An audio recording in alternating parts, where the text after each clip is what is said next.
ஆன்லைனில் பார்த்து கொண்டிருக்கிறவங்களையும் அன்போடு கூட வாழ்த்துகிறேன். ஆண்டவர்கள் எல்லாரையும் ஆசீர்வதிப்பாராக. பிரசங்கியின் புஸ்தகம் 3ஆம் அதிகாரம் 11வது வசனம். அவர் சகலத்தையும் அதனதன் காலத்திலே நேர்த்தியாய் செய்திருக்கிறார், உலகத்தையும் அவர்கள் உள்ளத்திலே வைத்திருக்கிறார். ஆதலால் தேவன் ஆதி முதல் அந்த மட்டும் செய்து வரும் கிரியையை மனுஷன் கண்டுபிடியான். அல்லேலூயா. பிரசங்கியின் புஸ்தகம் ஒரு முறையாவது படித்த ஆட்களுக்கு இருக்கீங்களா? பிரசங்கியின் புஸ்தகம் படித்தவங்க எல்லாம் கை வைத்து நல்லா கை வைத்து காட்டுங்க. 50% படிச்சிருக்கீங்க. மீதி ஆட்கள் நீங்கள் எப்போ படிக்க போகிறீங்க? இன்றைக்கே ராத்திரி படிச்சுட்டு தான் தூங்கணும் 12 அதிகாரத்தையும். புரியுதா? இல்லைன்னா நீங்கள் அதிக பிரசங்கன்னு கூப்பிடுவேன் நான். அதனால் 12 அதிகாரத்தையும் இன்றைக்கி ராத்திரியே படிச்சிடணும். அதிலிருந்து இந்த முதல் அதிகாரத்தில் இருந்து 12ஆம் அதிகாரம் வரையிலையும் சொல்லப்பட்டிருக்கிற ஒரு 7 காரியங்களை உங்கள் முன்பதாக வைக்க விரும்புகிறேன்.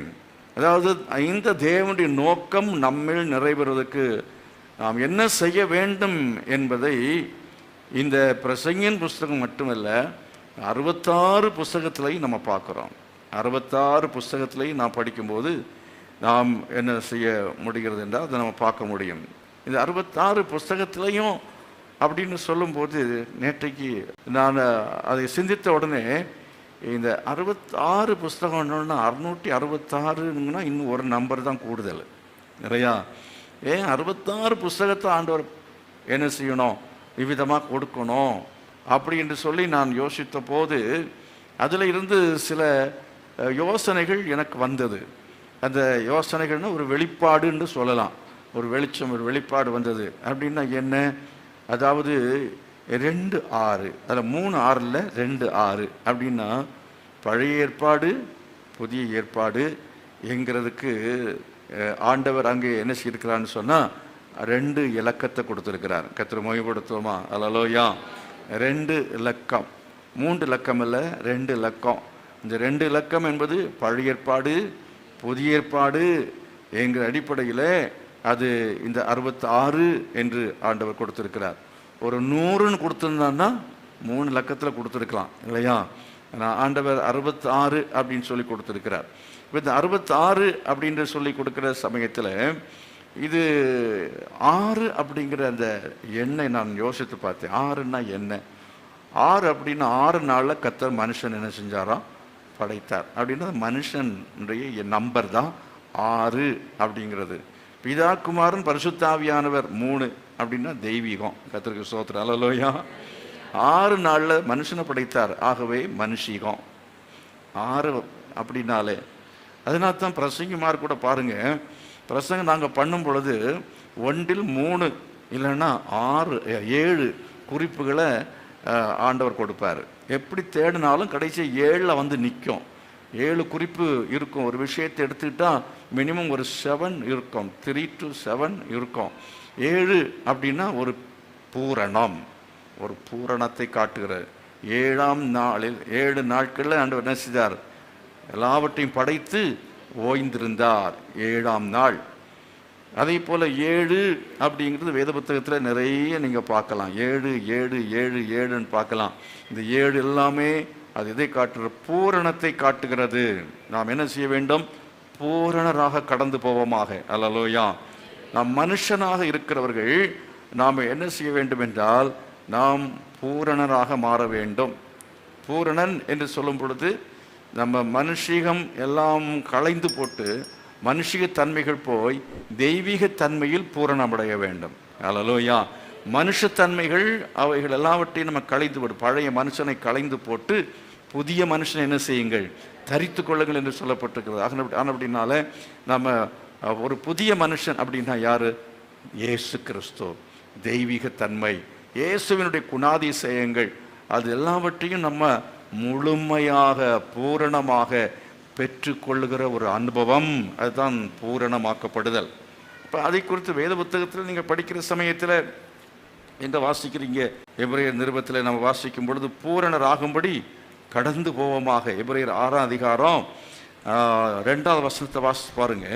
ஸ்நானங்களுக்கு அடுத்த உபதேசம், கைகளை வைக்குதல், மரித்தோரின் உயிர்த்தெழுதல், நித்திய நியாய தீர்ப்பு என்பவைகளாகிய அஸ்திபாரத்தை மறுபடியும் போடாமல் பூரணராகும்படி கடந்து போவோமாக. ஒரு கட்டிடத்தை போல ஒரு கட்டிடம் அஸ்திபாரம் போடப்பட்டிருக்கிறது நின்று விட்டால் அதிலே குடியிருக்க முடியாது, பயன் இல்லை. ஆகவே அநேக கிறிஸ்தவர்கள் ஒரு அடிப்படை உபதேசங்களை கை கொண்டு அந்த அடிப்படையாய ஒரு நிலையில் அடிப்படை ஒரு வாழ்க்கை, அடிப்படையான உபதேசங்கள் உடைய அனுபவத்தில் இருக்கிறத பார்க்குறோம். ஸ்நானங்களுக்கு அடுத்த உபதேசம், கைகளை வைக்குதல், மரித்தோரின் வீட்டு நித்திய நியாய தீர்ப்பு, இதில் உபதேசம் இல்லாமல் அஸ்திபார உபதேசம் அப்படின்னு சொல்லியிருக்கிறது. அப்போ அந்த அஸ்திபார உபதேசங்களையே திரும்ப திரும்ப சபையில் அநேக கேட்டுட்டு இருக்கிறாங்க. அஸ்திபார உபதேசத்தை கேட்டுட்டு இருக்காங்க. அது அநேகத்தில் நியாயத்தீர்ப்பு பற்றி பிரசங்கம் பண்ணுகிறது இல்லை. ஸ்நானங்களுக்கு அடுத்த உபதேசம், ஸ்நானங்களுக்கு அடுத்த உபதேசம்னு சொன்னால் என்ன? வேறுபாடு, பரிசுத்தான அபிஷேகம், வேறுபாடு, அப்போஸ்தலர் உபதேசம், அந்யோனி ஐக்கியம், அப்பம் பிட்குதல், ஜெபம் பண்ணுதல், இது ஸ்நானங்களுக்கு அடுத்த உபதேசம். அதுக்கு அடுத்தது கைகளை வைக்குதல் அப்படின்னு சொல்கிற சமயத்தில் என்ன அப்படின்னா, வியாதியஸ்தர் மேல் கைகளை வைப்பீர்கள், அப்பொழுது என்ன செய்வீர்கள்? சொஸ்தமடைவீர்கள். அதே போல் இந்த பவுலையும் சீலாவிலாக கைகளை வைத்து என்ன செய்தார்கள்? அவங்கள ஏற்படுத்தினார்கள் மிஷனரிகளாக. இன்னும் பலரை கொடுத்து நம்ம பார்க்குறோம். கைகளை வைக்குதல், பரிசுத்தவான்கள் கைகளை வைத்து என்ன செய்வாங்க? அவர்களை நியமிப்பார்கள், ஏற்படுத்துவார்கள். அது கைகளை வைக்குதல்ங்கிறது ஒரு பெரிய ஒரு விஷயம், அது சும்மா அல்ல. ஆகவே அது சம்பந்தமான காரியங்கள் எல்லாவற்றையும் தெரிந்து கொள்ள வேண்டியது அவசியமாக இருக்கிறது. அப்போஸ்தலர்கள் கைகளை வைத்தார்கள் என்றால் அப்போஸ்தலர்களுடைய ஐக்கியம் எப்படி இருக்கிறது, இவர் சரியாக இருக்கிறாரா அப்படிங்கிறத சோதித்து பார்க்கணும். சோதித்து பார்த்து அவங்க வேத வசனத்தின் படியாக இவர்கள் தகுதி உள்ள நபர்தானா அப்படி எங்கெல்லாத்தையும் அவங்க பார்ப்பார்கள். கர்த்தர் அதுக்கான ஒரு ஒரு ஒழுங்குமுறையை கர்த்தர் சபையில் வைத்திருக்கிறார். அப்போ அதற்குள்ளே கடந்து செல்ல வேண்டும். அது வழியே கடந்து சென்று பொறுமையாக இருந்து அவர்கள் கை வைத்த பிறகு அந்த ஆர்டினேஷன் கிடைக்கு பாருங்க. ஆர்டைன் பாஸ்டர், அப்படி தேவன் அதை அங்கீகரிக்கிறார். மனுஷன் மட்டும் இல்லை, தேவன் என்ன செய்யணும்? அங்கீகரிக்கணும். கொஞ்சம் ட்ரெஸ் போட்டால் இப்போ பிஷப் ஆகிடுவாங்க. இதெல்லாம் self styled bishop, self styled ordained pastors. இதற்கு கர்த்தர் அங்கீகாரம் கொடுப்பாரா என்றால் இல்லை, கொடுக்க மாட்டார். நம்ம பேரை போட்டதுனால கடவுளுடைய அங்கீகாரம் அதனால் கிடைக்க போகிறதே இல்லை. கடவுள் அங்கீகரிக்க வேண்டும் என்றால் அந்த தேவன் ஏற்படுத்தி இருக்கிற அந்த சபை ஒழுங்குக்குள்ளால, தேவன் ஏற்படுத்தின அந்த பிரமாணத்துக்குள்ளால அவர்கள் என்ன செய்ய வேண்டும்? இருக்க வேண்டும். கர்த்தரை மகிமைப்படுத்தும். ஹல்லேலூயா. தேவனால் அழைக்கப்பட்ட தேவனுடைய ஊழியக்காரர்கள் தேவனை அழைக்கணும். அழைத்த பிற்பாடு தேவன் அவளை அனுப்பி இந்த இடத்துக்கு போ என்று சொல்லி அவளை அனுப்பி அந்த இடத்துல கர்த்தர் அவர்களை சபையை ஆரம்பிப்பதற்கு அவர் நடத்துவார். உதாரணம் சொல்லப்போனால் கிருஷ்ணகிரிக்கு பக்கமாக ஆண்டவர் என்னை அனுப்பினார். நான் கீழ்ப்படிந்து நான் போனேன். அங்கே போன போது வீடு வேணும். யாரோட சொல்லி பார்த்தோம், ஒருத்தருமே வீடு பார்க்கல, யாருக்கும் கிடைக்கல, கண்ணுக்கு படலை. ஆனால் நான் கடைசியில் ஒரு நாள் ஆராதனைலாம் முடித்த பிற்பாடு மத்தியானம் சாப்பிட்டுட்டு இந்த பட்டணத்தில் போய் இறங்கி பஸ்ஸை விட்டு இறங்கின உடனே ஆவியானவர் சொன்னார், நீ இந்த பக்கமாக இடது பக்கமாக போன. இறங்கினது இடது பக்கம் உள்ள தெருவை காட்டினார். இறங்கின அந்த இடத்துலையே அங்கே போ, அங்கே உனக்கு வீடு இருக்குன்னாரு. ஆனால் எனக்கு நம்ப முடியலை. சில சமயத்தில் ஆண்டவர் பேசுறது நமக்கு நம்ப முடியாது. அப்போ துவக்கத்தில் அந்த என்ட்ரன்ஸ்லையே அப்படி பார்த்துட்டு நான் போயிருந்தேன்னா ஆண்டவருடைய அந்த அவர் சொன்னதான படி அந்த ஊழியத்தில் அடுத்த கட்டத்துக்கு போயிருக்க முடியாது. இல்லைன்னா சரியான ஒரு வீட்டை முதல்ல கிடைக்கிறது தான் பெரிய ஒரு விஷயம். ஆகவே ஆண்டவர் சொன்னால் நிச்சயமாக இருக்கும்னு உள்ளால் நான் போய் அங்கே பார்க்குற சமயத்தில் அந்த தெருவில் 2 பலமுறை சொல்லியிருக்கீங்க இல்லையா, 2 வீடு தான் அங்கே இருந்துச்சு.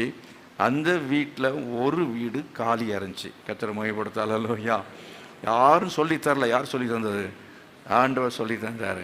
அப்போ கர்த்தரால் நம்ம அழைக்கப்பட்டோம்னா ஆண்டவர் நம்மை அனுப்புவார். அனுப்புறதுன்னா அவராக ஒரு இடத்துக்கு அனுப்ப மாட்டார். அவர் என்னை ஒரு பாஸ்டர், அவர் கீழே நான் 3 வருஷம் இருக்கும்போது, ஒரு வருஷம் கூட இல்லை, சில மாதங்கள் தான் அவரோடு கூடவே இருந்தேன். அவருடைய ஐக்கியத்தில் 3 வருஷம் இருந்தேன். அவர் கூட நான் இருந்து அவருக்கெல்லாம் பணிவிடை செய்து எல்லா சின்ன சின்ன வேலைகளையும் நான் செய்வேன். அப்படிலாம் செஞ்சுட்டு இருக்கும் பொழுது தான் ஆண்டவர் சொன்னார், உனக்கு நான் திறந்த வாசலை வச்சுருக்கேன்னாரு. அப்போ அடுத்த நாளில் ஆண்டவர் என்ன செய்தார்னா, அடுத்த நாளில் ஒரு 12 நாள் பொறுத்து, ஒரு 12 டேஸுக்கு பிறகு அந்த பாஸ்டர் கூப்பிட்டு சொன்னார், இந்த இடத்துல இந்த ஒரு வீடு இருக்குது, அங்கே போய் நீ ஞாயிற்றுக்கிழமை ஆராதனை நடத்தணும் அப்படின்னாரு. அப்போ கர்த்தர் என்னன்னா அப்போஸ்தலர்கள் மூலமாக தான் அனுப்புவார். அதாவது மேலே இருக்கிறதான அனுபவம் உள்ள கர்த்தரால் ஏற்படுத்தப்பட்ட தலைவர்கள் உண்டு. அவர்கள் கீழே அடங்கி இருக்கும் பொழுது கர்த்தர் அவர்கள் மூலமாக நம்ம என்ன செய்வார் என்றால் அவர் நடத்துவார். அவ்விதமாக தான் நான் நடத்தப்பட்டு வந்தேன். அங்கே நடத்தப்பட்டு வரும் பொழுது அங்கே வீட்டை கொடுத்தவர் மாத்திரமல்ல, அங்கே 3 வருஷம் இருக்கும் பொழுதும் கர்த்தர் நடத்தினார். ஆமென். தேவன் நடத்தினார். அந்த 3 வருஷம் நடத்தினவர் எப்படி நடத்தினார் அப்படின்னு கேட்டிங்கன்னா, சில நாள் கொடுப்பார், சில நாள் ஒன்றும் கொடுக்க மாட்டார். கொடுத்து நடத்துவார், கொடுக்காமலும் நடத்தினார். ஸ்தோத்திரம். அதே நேரத்தில் அதே போல் எலியா தீர்க்கதரிசி அவனை ஆண்டவர் நடத்தும் போது சொன்னார், ஒரு விதவை வீட்டுக்குள்ள என்ன செஞ்சார், அங்கே அவளை கொண்டு போஷித்தாருங்கிறது மாதிரி அந்த வீட்டில் ஒரு விதவை இருந்தாள். எந்த வீட்டில்? நான் வாடகை எடுத்த வீட்டில் ஓனர் ஒரு போர்ஷனில் அந்த அம்மா குடியிருக்கிறாங்க. அவங்களுக்கு 2 பிள்ளைங்க, பெரிய பிள்ளைங்க, வாலிப பசங்க, பெரிய பசங்க. இந்த அம்மா விதவை. இந்த விதவையை கொண்டு பல முறை ஆண்டவரனை போஷித்திருக்கிறார். ஒரு ஜைன மதத்தை சேர்ந்தவங்க. ஆகவே அன்றைக்கு கர்த்தர் எலியாவை போஷித்தது போல இன்றைக்கும் கர்த்தர் தம்முடைய ஊழியக்காரரை அவர் நடத்துவார். அவர் நடத்துகிறவர். அவர் எப்படி நடத்துவார்? அவளுக்கு உணவு கொடுப்பார், அவளுக்கு உடை கொடுப்பார், அவளுக்கு வாகனம் கொடுப்பார், அவளுக்கு ஆண்டவர் ஆராதனைக்கான இடத்தை கொடுப்பார், கட்டடம் கட்டுவதற்கான பணத்தை கொடுப்பார். ஆண்டவர் அப்படி எல்லா விதத்திலையும் நடத்துகிறவர். இந்த நாள் வரையிலையும், இந்த சேலத்துக்கு வந்த பிற்பாடும் கர்த்தர் அற்புதமாய் ஆச்சரியமாய் நடத்தி கொண்டே இருக்கிறார். இந்த இடம் அது கிடைச்சது அப்படின்னா சாதாரணமான காரியம் இல்லை. கர்த்தர் நடத்தி தான் இந்த ஒய்எம்சிஏவுக்கு வந்தோம். 1995 நினைக்கிறேன், 1995, அரௌண்ட் 1995 இந்த இடத்துக்கு வந்தோம். இந்த இடம் ஆண்டவர் தான் இந்த இடத்தை கொடுத்தார். சாதாரணமாக யாருக்கும் கொடுக்கப்படுகிறதே இல்லை. கர்த்தர் இந்த இடத்தை அன்றை கொடுத்தார். அப்போல்லாம் வாடகை ரொம்ப ரொம்ப கம்மியாக தான் கர்த்தர் கொடுத்தார். அன்றைக்கு ஆண்டவர் இந்த இடத்தை கொடுத்தார். தேவன் அடுத்து நமக்கு மாமாங்கம் என்கிறதான சபையை கொடுத்தார். இப்படி ஒவ்வொன்றையும் கர்த்தர் அவரே நம்மை நடத்துகிறத பார்க்குறோம். அங்கே ஆண்டவர் அந்த பகுதியில் இடத்துக்காக அலையும் போது தேவன் கடைசியாக அந்த இடத்தை காட்டி அந்த இடத்தை நம்ம வாங்கும்படி தேவன் உதவி செய்தார். இதெல்லாம் ஆண்டவர் நடத்துகிறது. கர்த்தர் ஊழியத்துக்கு அழைத்தால் தேவன் நடத்துவார். ஊழியக்கால எங்களை மாத்திரமல்ல, ஆண்டவராய் இயேசு கிறிஸ்துவை நீங்கள் ஏற்றுக்கொண்டு அவருடைய அபிஷேகத்தை பெற்றுக்கொண்டால் விசுவாசிகளாகிய உங்களையும் உங்கள் நிலையில எப்படி நடத்த வேண்டுமோ அப்படி நடத்துவார். எத்தனை பேர் விசுவாசிக்கிறீங்க? ஒரு வீடு வேணும்னு ஜெபம் பண்ணா கர்த்தர் நடத்துவார். ஒரு திருமண காரியம் வந்தால் கர்த்தர் நடத்துவார். ஆபிரகாமுக்கு மகன் ஈசாக்குக்கு பெண் பார்க்குவதற்காக சூழ்நிலை வந்தபோது 40 வயது. அப்பொழுது எலியேசரை அனுப்புகிறான் ஆபிரகாம். எலியேசர் போனான். அங்கே ஆவியானவர் அவனை சரியாக நடத்தி ரெபேக்காளை மருமகளாக ஆபிரகாமுக்கு பெற்றுக்கொள்ள கர்த்தர் உதவி செய்தார். கர்த்தர் ஒரு நாளும் தவறு செய்யவே மாட்டார். உங்கள் வீட்டுக்கு தவறான ஒரு நபர் வரவே மாட்டாங்க. நீங்கள் என்ன செய்யணும்னா, உங்கள் காதுகள் என்ன செய்ய திறந்திருக்க வேண்டும். என் சத்தத்துக்கு நீ செவி கொடுத்தால் நான் வாலாக்காமல் என்ன செய்வேன், தலையாக்கு. உன்னை கீழாகாமல் என்ன செய்வாய், மேலாவாய் என்று சொல்கிறார். நான் நல்ல கவனமாக அவருடைய சத்தத்தை கேட்கணும். என்ன சொல்கிறீர் ஆண்டவரே? நம்ம இஷ்டத்துக்கு எங்கேயும் போகக்கூடாது, நம்ம இஷ்டத்துக்கு எதையும் செய்யக்கூடாது. அவர் சொல்லுகிறதை நம்ம கேட்கணும். அவர் சத்தம் கேட்கும் வழி இதுவே அப்படின்னு என்ன செய்வார், ஆண்டவர் சொல்லுவார். சமீபத்தில் ஒரு சமயம் என்னன்னா ஒரு ஒரு ஒரு குழப்பமான ஒரு சூழ்நிலை வந்தது. அப்போ ஆண்டவர் சொன்னார், நான் சமாதானத்தை கட்டளையிடுவேன்னாரு. சமாதானத்தை கட்டளையிட வேண்டும் 3-4 மாதமாக காத்திருந்தும் சமாதானம் ஒன்றும் வரலை. ஆனால் 3 மாதம் ஆனால் 4 மாதம் ஆனாலும் அப்புறமா சமாதானம் வந்தது. கர்த்தர் மகிமைப்படுத்துவோமா? ஆகவே தேவன் ஒரு வார்த்தையை சொன்னால் அது நிச்சயமாக அதை நிறைவேற்றுவார். விசுவாசிக்கிறீங்களா? கர்த்தர் எப்படி நடத்துவார் உங்களை? இந்த வேத புத்தகத்தை படிக்காமல் கர்த்தர் உங்களை நடத்தவே மாட்டார். வேத புத்தகத்தை படித்தாதான் கர்த்தர் உங்களை என்ன செய்வார்? அவர் நடத்துவார். இஸ்ரவேல் ஜனங்களை எப்படி நடத்தினார்? பகலிலே மேகஸ்தம்பம், இரவிலே அக்கினி ஸ்தம்பம். அதே போல என்ன வேண்டாம், மேகஸ்தம்பம் அக்கினி ஸ்தம்பம் என்று சொன்னால் என்ன? வேத வசனம், அதே போல பரிசுத்த ஆவியானவர். தேவனுடைய வசனத்தை கொண்டும் பரிசுத்த ஆவியானவரை கொண்டும் கர்த்தர் ஊழியக்காரர்களை மாத்திரமல்ல விசுவாசிகளையும் நடத்துகிறவராக இருக்கிறார். கர்த்தர் மகிமைப்படுத்தும். ஹல்லேலூயா. இப்போ பிரசங்கம் பண்ண வந்திருக்கிறேன்னா இப்போ பிரசங்கத்தையும் தேவனுடைய நடத்துதலை பார்த்தே அப்படியே நான் என்ன செய்வேன், போவேன். எத்தனை பேர் ஜிபிஎஸ்ஸை ஃபாலோ பண்ணுறீங்க? ஜிபிஎஸ் வச்சுருக்கீங்களா? கார் ஓட்டுறவங்க, ஸ்கூட்டர் ஓட்டினா கூட இது எல்லாமே ஜிபிஎஸ் யூஸ் பண்ணலாம். அது சொல்கிறபடி லெஃப்ட் போ, தெற்கே போ, வடக்கே போன்னுலாம் சொல்லும். அது கூட சரி தப்பாக சொல்லிடும். ஆனால் ஆவியானவர் தவறாக சொல்லவே மாட்டார். வேதம் நம்மை தவறாக நடத்தாது. அப்போ ஜிபிஎஸ்ஸை ஆன் பண்ணி அதை நீங்கள் கேட்கணும், சத்தத்தை கேட்கணும், பார்க்காம வேலைக்கு ஆகாது. அதே மாதிரி பைபிளை திறந்து நம்ம படிக்கணும், ஆவியின் சத்தத்தை கேட்கணும், அபிஷேகத்தை பெறணும். பெற்ற ஊழியர்களை நடத்துவார். வேதத்தை வாசிக்கிறதான ஊழியர்களையும் விசுவாசிகளையும் கர்த்தர் சரியாகவே என்ன செய்வார்? நடத்துவார். ஆகையினால என்னன்னா செல்ஃப் ஸ்டைல்டு ஊழியக்காரனாக ஒருத்தர் இருக்கிறார் அப்படின்னா அவரையும் கர்த்தர் நடத்த மாட்டார். அப்படி சபையும் கர்த்தர் நடத்த மாட்டார். இந்த சபையில் இருக்கிற விசுவாசிகளையும் கர்த்தர் என்ன செய்வதில்லை? நடத்தவே மாட்டார். அது நன்றாக புரிந்து கொள்ள வேண்டும். அருமையானவர்களே, அதாவது இங்கே நீங்கள் பிரசங்கின் புஸ்தகத்தில் படிக்கும்போது கூட சாலமோனை பற்றி பார்க்குறீங்க. இந்த சாலமோன் அவனுடைய வாழ்க்கையில் கர்த்தர் அவனை ராஜாவாக ஆக்கினார். ஆனால் அவனுடைய சகோதரர்களை கர்த்தர் ராஜாவாக ஆக்கவில்லை. அவனுடைய சகோதரர்கள் அப்சலோம் அவன் தானாகவே தன்னை ராஜாவாக்கி கொண்டான். அதோனியா அவனும் ஒரு கூட்டத்தை சேர்த்து கொண்டு அவன் என்ன செய்தான்? அவன் ராஜா என்று அவன் அழைத்து கொள்ள விரும்பினான். ஆனால் அவள் எல்லாரும் அழிந்து போனார்கள் என்பதை அறிந்து கொள்ள வேண்டும். ஆகவே தேவன் யாரை பாஸ்டாக்கணுமோ அவங்கள பாஸ்டாக்குவார், யாரை என்னவா ஆக்கணுமோ அதை அவர்தான் ஆக்குவார். ஆகினால நாம் இந்த காரியத்தில் மிகவும் தெளிவுள்ள மக்களாக இருக்க வேண்டியது அவசியம். இந்த விஷயத்தை சொல்லி நான் அடுத்த பகுதிக்கு போக விரும்புகிறேன். ஆகினால் இந்த கைகளை வைக்குதல், மரித்தோரின் உயிர்த்தெழுதல், நித்திய நியாய தீர்ப்பு என்கிறது ஒவ்வொரு விஷயத்தையும், இந்த உபதேசங்களையும், அடிப்படை உபதேசங்களையும் சபையின் மக்கள் நன்றாக தெரிந்து கொண்டால்தான் அடுத்த இடத்துக்கு போக முடியும். Price the Lord. ஹல்லேலூயா. ரட்சிக்கப்பட்டாதான் ஞானஸ்நானம் எடுத்தால் தான் அப்புறம் வேறுபட்ட பிற்பாடு அப்போஸ்தலருடைய உபதேசத்தை வரணும். அப்புறம் பந்தியில் பங்கு பெற வேண்டும். அதுக்கு பிறகு அடுத்த நிலைகளில் நம்ம கடந்து வந்து கொண்டே இருக்க வேண்டும். ஸ்டாக்னேஷன் ஆகிவிடக்கூடாது. எங்கேயோ ஒரு இடத்துல ஜனங்கள் விசுவாசிகள் என்ன செய்கிறார்கள்? அப்படியே பாளையம் இறங்கி விடுகிறார்கள். பாளையம் இறங்கின தப்பில்லை. அடுத்தது என்ன செய்யணும்? நம்ம மூவ் பண்ணணும். ஆண்டவருடைய சத்தத்தில் கேட்கணும். ஆண்டவரே, இங்கே ரொம்ப நாளாக நான் என்ன செய்கிறேன்? பாளையம் அடித்து உட்கார்ந்துருக்கிறேன். எப்பையா நான் காணான்னு போய் சேர்றது? இப்படியே ரொம்ப நாள் நான் ஸ்டாக்னேஷன்லாம் இருந்தேன்னா என் ஜெபத்தில் என்ன இல்லை, ஒரு முன்னேற்றம் இல்லை. ஜெபத்தில் நான் அப்படியே என்ன செய்திருக்கிறேன்? இப்பொழுது ஒரு அனல் இல்லாத ஒரு வாழ்க்கை, முன்னேற்றம் இல்லாத ஒரு வாழ்க்கை.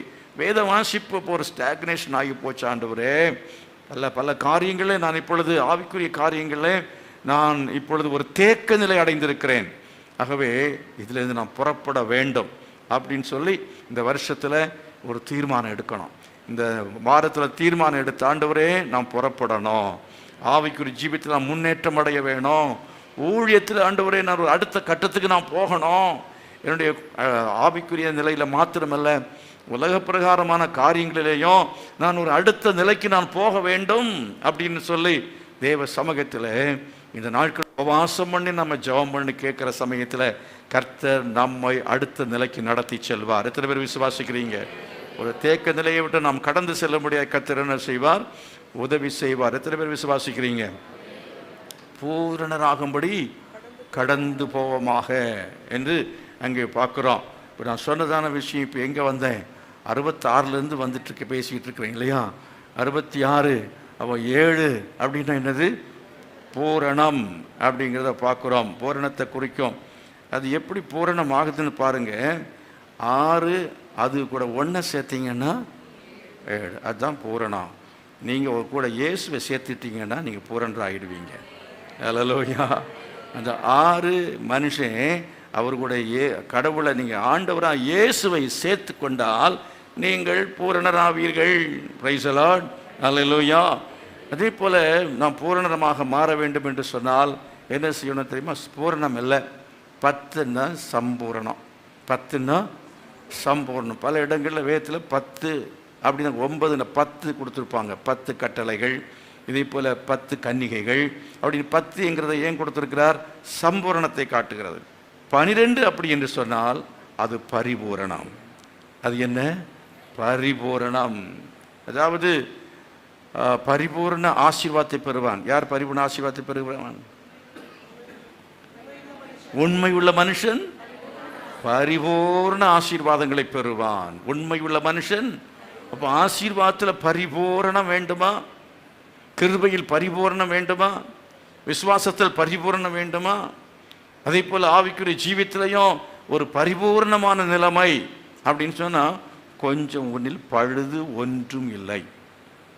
மணவாளியே, என் தோழியே, நீ எழுந்து வா, ஒன்றில் என்ன இல்லை? பழுது ஒன்றுமில்லை. உன்னத பாட்டின் புஸ்தகத்தில் அதுவும் சாலமன் தான் எழுதியிருக்கிறார். மணவாட்டி அப்படின்னா இயேசுவோடு நித்தியமாய் நம்மை வாழ்வதற்காக கர்த்தர் நம்மை அவர் பரிபூரணம் உள்ள ஒரு வாழ்க்கையை, ஆவிக்குரிய ஜீவியத்தில் குறையற்ற வாழ்க்கையை, பழுதற்ற வாழ்க்கையை, ஆவி ஆத்மா சரீரம் முற்றிலும் குற்றமற்றதாக இருப்பதாக அப்படின்னு சொல்லப்பட்டிருக்கிறது. இதற்காக கர்த்தராகிய இயேசு கிறிஸ்து வர நாளில் உங்கள் ஆவி ஆத்மா சரீரம் குற்றமற்றதாக இருப்பதாக என்று சொல்லப்பட்டிருக்கிறது. அப்போ குற்றமற்ற ஒரு வாழ்க்கை. சில ஆட்கள்லாம் பார்த்தீங்கன்னா, அதாவது குற்றமற்றவர்களாய் மாறுவதற்காக அவங்களுக்கு கொஞ்சம் கூட அதை பற்றி யோசனையே கிடையாது. கொஞ்சம் கூட யோசனையே கிடையாது. பலரை பார்த்துருக்கிறேன், எடுத்த உடனே சட்டுன்னு போய் சொல்லுவாங்க வாயில். சிலரை பார்த்தீங்கன்னா அது ஊழியக்காரங்களாக இருந்தால் கூட சிலருடைய வாயில் அப்படி எப்போ பார்த்தாலும் தினந்தோறும் எதை கேட்டாலும் ஒரு பொய் வரும். எதை கேட்டாலும் ஒரு பொய் சொல்லுவாங்க. பொய், மாய்மாலம், பித்தலாட்டம், வஞ்சகம், ஏமாத்து, சூது, அதை மாதிரி 24/7 வேலைன்னு இங்கே கேட்டு அங்கே சொல்கிறது, அங்கே கேட்டு இங்கே சொல்கிறது. இவங்க 24 மணி நேரம் இவங்களுக்கு டியூட்டி இதுதான்.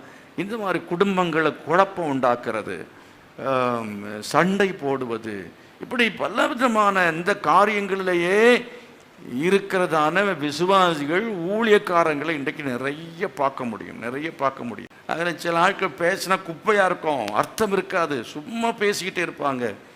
இதில் பல ஆட்கள் ஊழியக்காரங்களை கிட்ட சேர்க்க முடியாது, விசுவாசிகளை கிட்ட சேர்க்க முடியாது. அதனால தான் பைபிளில் வேறுபாடு அப்படின்னு சொல்லியிருக்கு. ஆட்களை பார்த்து என்ன செய்யுங்க, சில ஆட்கள் பதரையும், ஆமாம், அதே போல் பதறுக்கிறது மணியையும் அறிந்து கொண்டு பிரிக்கணும். சில பதர்களை நீங்கள் மடியில் கட்டிட்டு அலையக்கூடாது. கர்த்தருக்கு ஸ்தோத்திரம். அந்த குப்பையை தூக்கி போடணும். போட்டு நல்ல மணிகளான விசுவாசிகளோடு நீங்கள் தொடர்பு வைத்திருந்தால் நீங்களும் மணிகளாக மாறுவீர்கள். கர்த்தரை மகிமைப்படுத்தால் அல்லையா? பதரோட தொடர்பு வச்சிங்க, நீங்களும் பதராக போயிடுவீங்க. சிலருக்கு எப்பவுமே நெகட்டிவாகவே பேசுவாங்க. அதில் அந்த மாதிரிப்பட்டதான ஆட்கள் அவங்க பூரணர் என்று சொல்லவா, அதை சம்பூரணர் என்று சொல்லவா, பரிபூர்ணர் சொல்லவா? எதுவுமே முடியாது. அவள் எல்லாருமே பதராக இருக்கிறவர்கள். மணி, பூரணமான மணி, முதற் பலன்களை சேர்க்கும்படி ஆய்த்தன் இயேசு வர்றாரு. முதற் பலன்கள் என்று சொன்னால் அது பெர்ஃபெக்டாக இருக்கும், அதில் குறையே இல்லாமல் இருக்கிறது தான் முதற் பலன்கள். அப்படிப்பட்ட பூரணமான மணிகளாய் நாம் மாற வேண்டும் என்று சொல்லி கர்த்தர் அவர் விரும்புகிறார். அது எப்படி மாற்றுறது? பழைய ஏற்பாடு புதிய ஏற்பாடு ரெண்டும் சேர்த்தா பழைய ஏற்பாடு 6, புதிய ஏற்பாடு அப்படி ரெண்டாக பிரிச்சுக்கிங்க. பழைய ஏற்பாட்டுக்கு 6 பேர். அது 6ன்னா என்ன? அதுலேயும் இருக்கிற எல்லாருமே, எழுதப்பட்ட ஆட்கள் எல்லாரும் தேவர்கள் கிடையவே கிடையாது. ஆதாம் யார்? 6. அதே பாரு நோவா யார்? அதனால தான் நினச்சி தான் குடிச்சிட்டு படுத்து கிடந்தான். சோத்திரம். உத்தமனும் சன்மார்க்கன் எல்லாம் அவனை பற்றி சொல்லப்பட்டிருக்கிறது. அந்த பக்கத்தில் பார்த்தா அவன் உத்தமன், நீதிமான் எல்லாம் சொல்லுகிறோம். மறுபக்கத்தில் ஒரு சந்தர்ப்பத்தில் திராட்சரசம் குடித்து வெறித்து கிடந்தான், நிர்வாணமாயிருந்தான். அவனுடைய பிள்ளைகள் போய் நிர்வாணத்தை வெளிப்படுத்தினார்கள், சபிக்கப்பட்டார்கள், எல்லாம் பார்க்குறோம். இதே போல் நீங்கள் தாவீதை பாருங்கள். தாவீதை போல நடனமாடின்னு நம்ம நடனமாடுகிறோம். ஆனால் தாவீது பத்சேபாளோட என்ன செய்தான்? பாவம் செய்தான். ஆகவே பழைய ஏற்பாட்டில் சொல்லப்பட்டிருக்கிற மனுஷர்கள் எல்லாம் பார்த்துவிட்டு வேத புத்தகத்தை படிக்கிற மக்கள் என்ன சொல்லுவாங்கன்னு சொன்னால், அது எல்லாமே இது ரொம்ப அசுத்தமாக இருக்குது, நல்லாவே இல்லை, எல்லாம் இந்த அசுத்தமான காரியங்கள்லாம் எழுதி வைத்திருக்கிறது அப்படின்னு. அது அர்த்தம் என்ன? மனுஷன் பலவீனமானவன். அல்லேலூயா.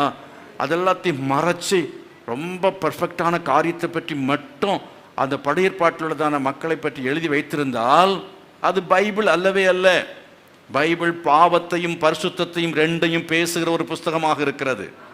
அதனால வேதத்தில் பழைய ஏற்பாட்டில் உள்ளதான பரிசுத்தவான்களாக இருந்தாலும் சரி, அவள் எல்லாருமே மனுஷர்கள், மனுஷீகம் உள்ளவர்கள், குறைவுள்ளவர்கள். ஒன்றை மட்டும் விளங்கிக் கொள்ளுங்க, இந்த உலகத்தில் அந்த தாவீதும் சரி, ஆபிரகாம், ஈசாக்கு, யாக்கோபும் சரி, இவங்க எல்லாமே குறைவுள்ளவர்கள் இருக்கும்போது குறைவில்லாத ஒரே ஒருவர் உண்டு. அவர்தான் ஆண்டவராகிய இயேசு கிறிஸ்து. அவரை நோக்கி பாருங்கள் என்று வேதம் சொல்லுங்க. கிறிஸ்து இயேசுவை என்ன செய்யுங்கள்? நோக்கி பாருங்கள். அவரை தான் நோக்கி பார்க்கணும். இந்த உலகத்தில் நீங்கள் பாஸ்டர்ஸ்களை நீங்கள் பாருங்கள். நீங்கள் நினச்சி பார்த்தீங்கன்னா அவங்கள நிறைய பேர் அவங்க கொஞ்சம் கிட்ட நெருங்கி போய் பார்த்துட்டிங்கன்னா அப்புறம் என்ன இந்த ஆள்லாம் என்னையா பாஸ்டர் அப்படின்னு சொல்லுவீங்க. ஏன்னா அவங்களும் மனுஷிகம் இருக்கிறது, அவங்களுக்குள்ள என்ன இருக்கிறது? மனுஷிகம் இருக்கிறது. அதனால பாஸ்டர்ஸோட வீட்டில் போய் தங்காதுங்க. கர்த்தருக்கு ஸ்தோத்திரம். நீங்கள் அதே மாதிரி பாஸ்டர்கள் விசுவாசி வீட்டில் போய் தங்கக்கூடாது. தங்கினா என்ன வெளிப்படும்? என்ன வெளிப்படும்? அவங்க பலவீனங்கள் வெளிப்படும். சில சமயம் திடீர்னு கோபப்படுவாங்க.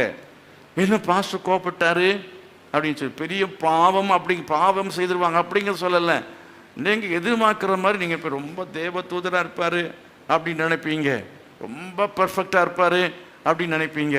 அதே போல் என்னென்னா ராத்திரி பகலும் வீட்டில் உட்காந்துனால சோத்திரம் ஜெபம் பண்ணிகிட்டே இருப்பார். நீங்கள் போய் தங்குனீங்கன்னா சில டைமில் விசுவாசி காலை எழுப்பி ஜெபம் பண்ணுவார், பாஸ்டர் படுத்து தூங்கிட்டு இருப்பார். கர்த்தருக்கு ஸ்தோத்திரம். பார்த்தோன்னா இவரை ஏன் காலை தூங்கிட்டு இருக்கிறாரே, ஏன்னா சில சமயத்தில் அவர் தூங்குவார். பாஸ்டர் மோகன் பற்றி அப்படிப்பட்டதான கம்ப்ளைண்ட்டு வரும்னு சொல்லி கெஜ்யால் மோகன் அவங்க சொன்னாங்க. எப்படின்னு சொன்னால் பாஸ்டர் என்ன செய்வார்னா தூங்கிட்டு இருப்பார்.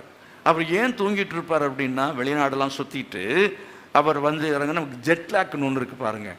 அந்த ஜெட்லாக் அப்படிங்கிறது ரொம்ப பொல்லாது. அது அந்த சில டைமில் அங்கே உள்ள டைமில் தூக்கம் வந்துடும். வெளிநாட்டில் இருந்துட்டு வரும்போது அங்கே உள்ள டைமில் தூக்கம் வந்துடும். அப்போ இங்கே வந்தவொடனே என்ன செய்வாங்க? தூங்கிட்டு இருப்பாங்க. அதை பார்த்தோன்னே ஏன் பாரு, அந்த பாஸ்டர் தூங்கிட்டு பகலில் தூங்குறாரு, காலில் தூங்குறாரு அப்படிங்கிற அந்த மாதிரிப்பட்ட குற்றச்சாட்டுகள் அவர் மேலே வந்ததை பற்றி அவங்க ஒரு நாள் சொன்னாங்க. புரிந்து கொள்ள மாட்டார்கள். இப்போ என்ன சொல்கிறேன்? பலவீனமானவர்கள். ஆமென். பாஸ்டர்ஸும் பலவீனமானவங்க தான். அது எந்த பாஸ்டராக இருந்தாலும் அவர்களுடைய குறைகள் இருக்கும் என்பதை நீங்கள் மறந்து விடவே கூடாது. ஆகவே ஒரு சின்ன குறைகள் எல்லாத்தையும் பார்த்துட்டு குறையே இல்லாத பாஸ்டர் வேணும், எங்கேயும் கிடைக்க மாட்டாங்க. குறையே இல்லாத சபை வேணும், கிடைக்கவே மாட்டார்கள்.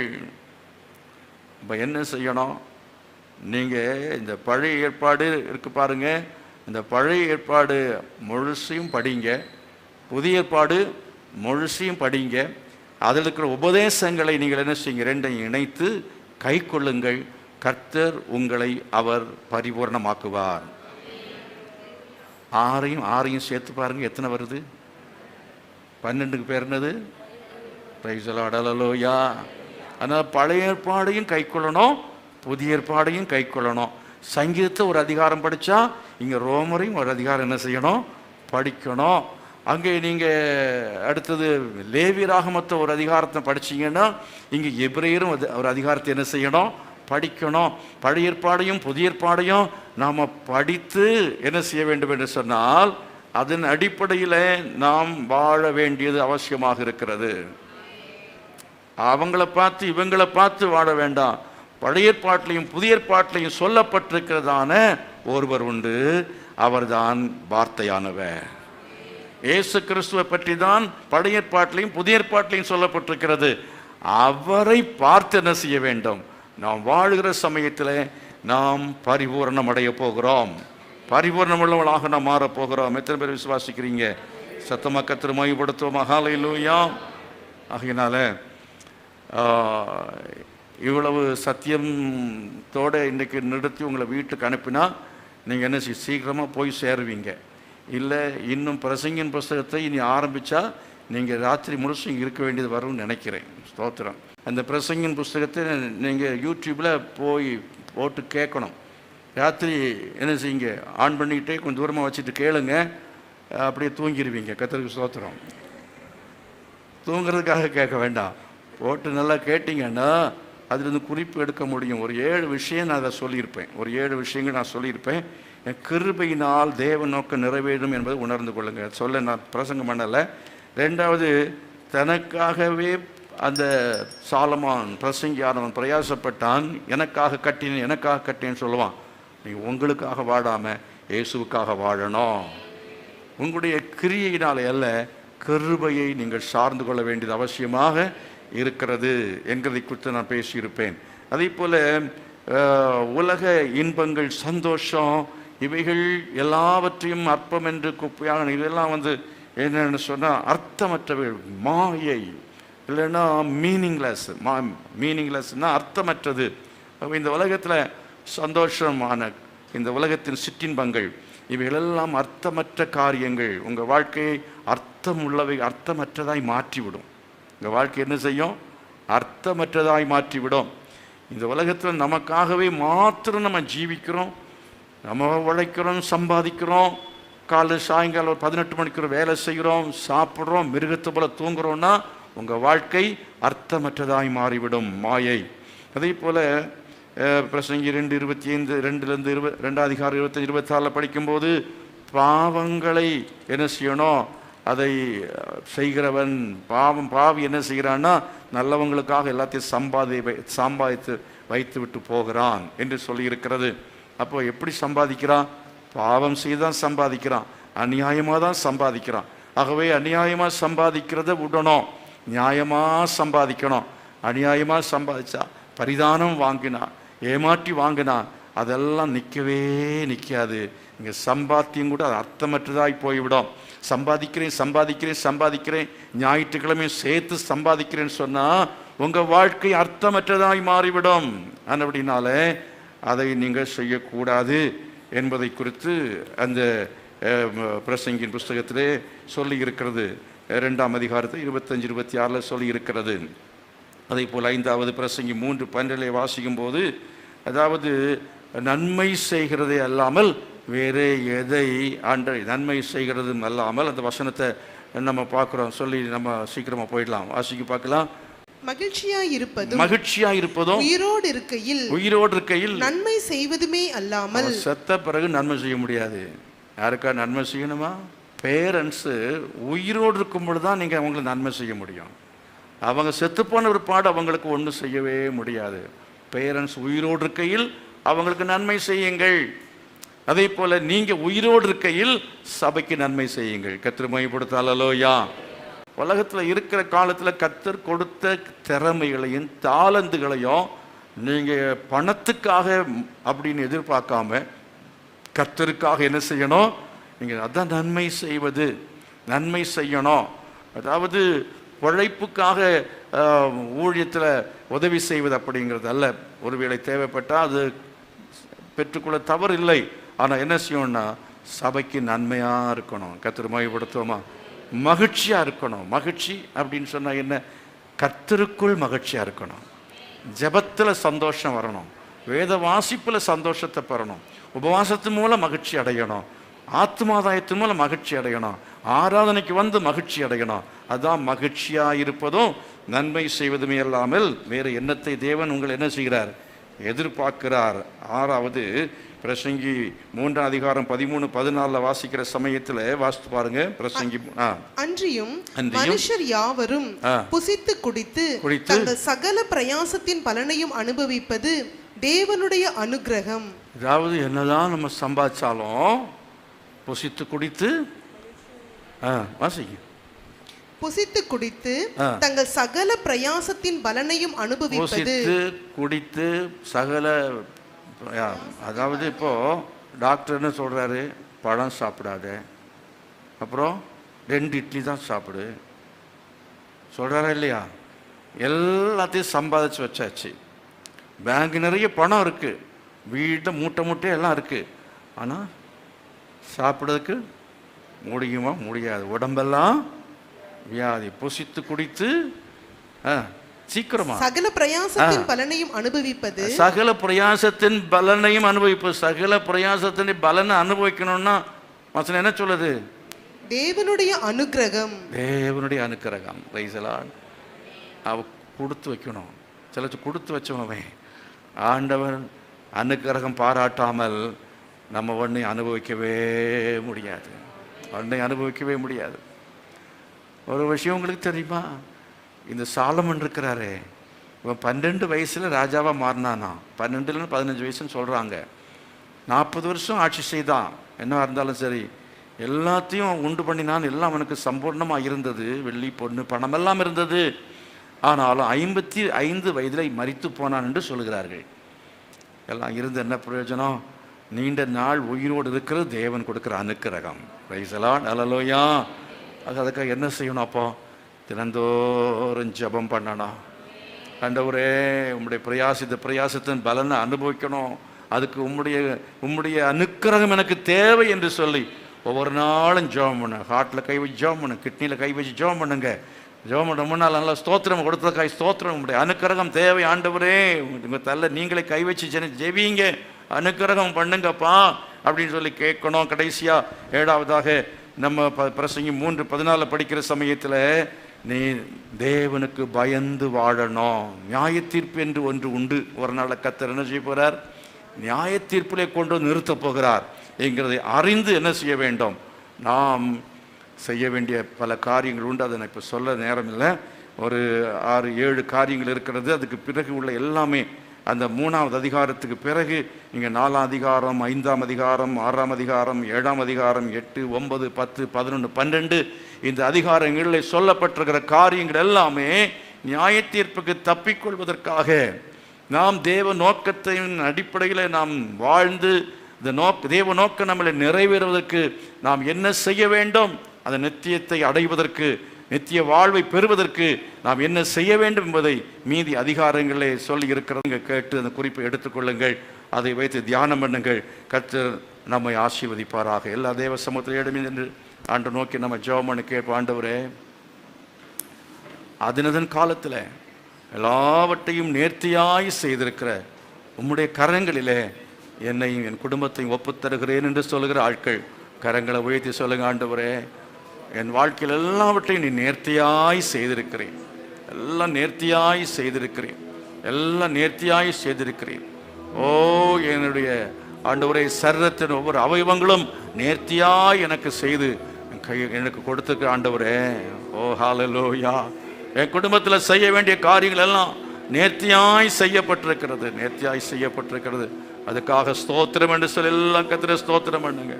இதெல்லாம் எதற்காக என்று சொன்னால், நாம் அந்த நித்தியத்துக்குள் அநேகரை கொண்டு போய் சேர்ப்பதற்காக, நாம் நித்திய ராஜ்யத்தை அடைவதற்காக கர்த்தர் நம்மை நேர்த்தியாக இந்த உலகத்தில் படைத்து அவர் வைத்திருக்கிறார். நம்மை அவர் பயன்படுத்த வேண்டும் என்று சொல்லி விரும்புகிறார்கள். கரங்களை வைத்து கேளுங்க. ஆண்டவரே, எங்களை பயன்படுத்த வேண்டும். நித்தியத்துக்குள் நான் பிரவேசிக்கணும். அநேகரை நித்தியத்துக்குள் வழி நடத்த வேண்டும். நித்தியமான வாழ்விலே நான் பிரவேசிக்கணும். நித்திய வாழ்வில் அநேகரை நான் ஆண்டவரை கொண்டு போய் சேர்க்கத்தக்கதாக எனக்கு உதவி செய்யும் என்று சொல்லி எல்லாரும் நம்ம கேட்கலாம். ஹல்லேலூயா, உமக்கு ஸ்தோத்திரம். கோதுமை மணி போல் மடிந்திடுவே உமக்காய் தினமும் பலன் கொடுப்பே. கோதுமை மணி போ மடிந்திடுவே.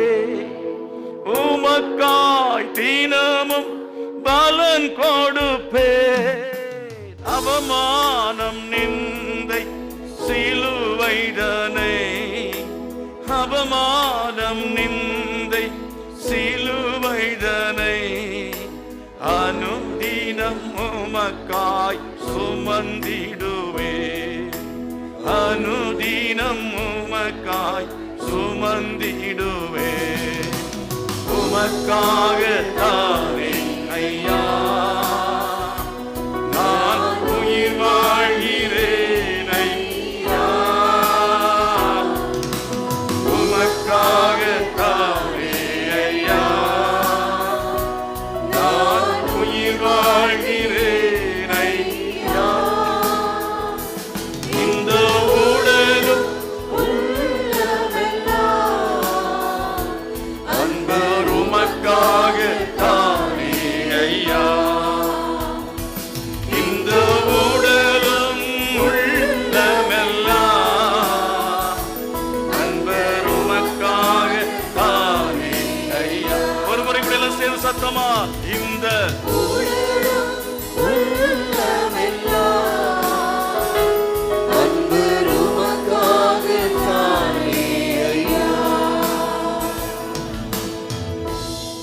அதிகமாய் நேசிக்கிற பரலோக பிதாவே, இந்த ஆசீர்வதிக்கப்பட்ட நல்ல சாயங்கால வேளைக்காய் ஸ்தோத்திரம் ஆண்டவரே.